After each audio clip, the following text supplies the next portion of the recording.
Family, welcome அவர் home. இன்னைக்கு நம்ம channel என்ன ரெசிபி பார்க்க போறோம்னா பேக்கரி ஸ்டைலில் ஸ்பாஞ்ச் கேக் பார்க்கலாம் வாங்க. ஒரு மிக்ஸி ஜார் எடுத்துக்கோங்க. அதில் ஒரு எக்கு போட்டிருக்கேன். உங்களுக்கு ஒன்று வேணாலும் போட்டுக்கோங்க, ரெண்டு எக்கு வேணாலும் போட்டுக்கோங்க. எனக்கு ஒன்று போதுன்றதுனால ஒரு எக்கு போட்டிருக்கேன். அது அப்புறம் நெக்ஸ்ட் என்ன பண்ணுறோம், பாயில்டு மில்க்கு ஆறின பிறகு ஊற்றுங்க. இந்த சின்ன கிளாஸ் அளவுக்கு மில்க்கு கொஞ்சம் சேர்த்துக்கோங்க. அதே கிளாஸ் அளவுக்கு ரீஃபைண்ட் சன்ஃப்ளவர் அந்த மாதிரி ரீஃபைண்ட் ஆயிலை ஊற்றிக்கோங்க.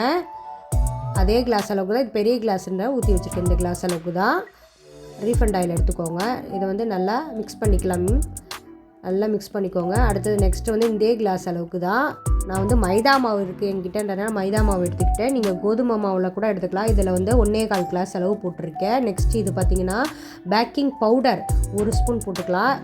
பேக்கிங் பவுடர் உப்பி வர்றதுக்காக கேக்கு அந்த இதுக்காக போடுறது, ஸ்பாஞ்ச் மாதிரி வரும். இதே அளவுக்கு பேக்கிங் சோடா பாதி போட்டுக்கோங்க. பேக்கிங் பவுடர் ஒன்றுன்னா பேக்கிங் சோடா பாதி தான், அதை போட்டுக்கோங்க. நெக்ஸ்ட்டு நான் என்ன பண்ணி வச்சுருக்கேன்னா சுகரை நான் வந்து பொடி பண்ணி, உங்களுக்கு சுகர் சிரப்பு வேணாலும் செஞ்சு வச்சுக்கோங்க. எங்களுக்கு பாதி சுகர் போதுன்றதுனால சுகர் பொடி பண்ணி அதில் ஒரு ஏலக்காய் போட்டு பொடி பண்ணி வச்சுருக்கேன். இது வந்து சர்க்கரைன்னு சொல்லுவோம் இல்லையா, சுகரு, அதையும் இதில் போட்டுக்கிறேன். ஜலிச்சிக்கலாம் நல்லா, அதான் அந்த ஏலக்காய் பொடியெல்லாம் இருக்கும். இது வந்து வெண்ணிலா எசன்ஸு, ஃப்ளேவருக்காக நம்ம போடுறது. வெண்ணிலா எசன்ஸு தேவைன்னா போட்டுக்கோங்க, இல்லைன்னா ஸ்கிப் பண்ணிக்கோங்க, ஏலக்காய் போட்டுக்கோங்க.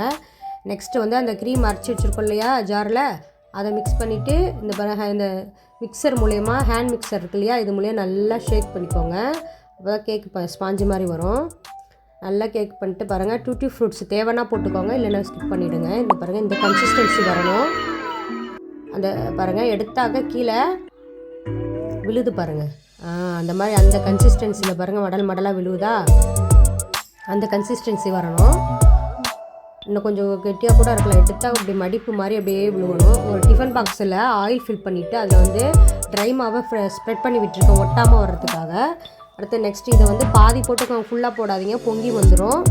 பாதி போட்டுக்கோங்க, தட்டி விட்டுங்க.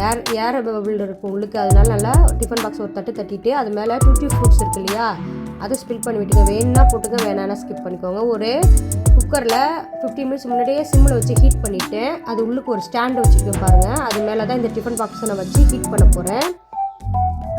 பாருங்கள், டிஃபன் பாக்ஸை வச்சுட்டேன். இதை வந்து வெயிட் போடாதீங்க, பெல்ட் எடுத்துருங்க. 1 hour ஆகிடுச்சு. இப்போ பாருங்கள், உள்ளே அதை விட்டு பார்க்குறேன், ஒட்டாமல் வரணும். அப்போ தான் பாயில்டு நல்லா வெந்திருக்குன்னு அர்த்தம். நல்லா பாருங்கள், எடுத்து போட்டவுடனே விழுந்துருச்சு பாருங்கள். நான் சூடாக கட் பண்ணாதீங்க, ஆறின பிறகு கட் பண்ணேன். உங்களுக்கு வீடியோக்காக நான் சூடாக இருக்கும்போது கட் பண்ணி காட்டுறேன். பாருங்கள் எப்படி இருக்குது பாருங்கள், ஸ்பாஞ்ச் கேக்கு சூப்பராக வந்திருக்கு பாருங்கள்.